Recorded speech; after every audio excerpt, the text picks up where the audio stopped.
Hey, one great way to sort of defeat arthritis and meniscus issues is to get some ankle weights. These are about 6 pounds, but you can do it with 4 pounds and work your way up to maybe 8 pounds for 10 minutes in the morning before you go out for your run or before you're doing some exercises that's involved the knees.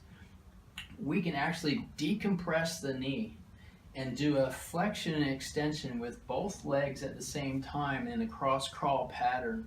What this is doing is separating here, all right, allowing the blood to flow in here, all right, but we're also decompressing the knee, allowing the meniscus to get the decompression, allows the meniscus to fall back in.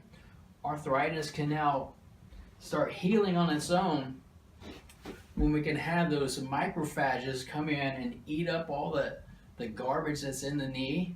And then we also want to encourage clients to be away from those NSAIDs type of medications to where ibuprofen and such will inhibit the phytoglycans that are the building blocks of restoring tissue in the knee.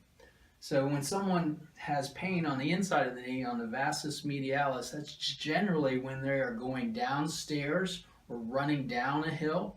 When they have pain on the others in the knee, it's usually when they're going upstairs with the vastus lateralis or climbing a hill. All right. So when we have a weakness on the inside, vastus medialis, we're going to rotate out and do the flexion extension. All right. And the opposite when the weakness is on the vastus medialis, or excuse me, lateralis, that'll be rotating in and do the flexion and extension. Now, you also can do this to ratchet it up a little bit. Put some moist heat on there. That's going to bring in blood flow. When you bring in blood flow of nutritious blood, we're going to get an awesome change very quickly. Make sure it's good blood. Don't be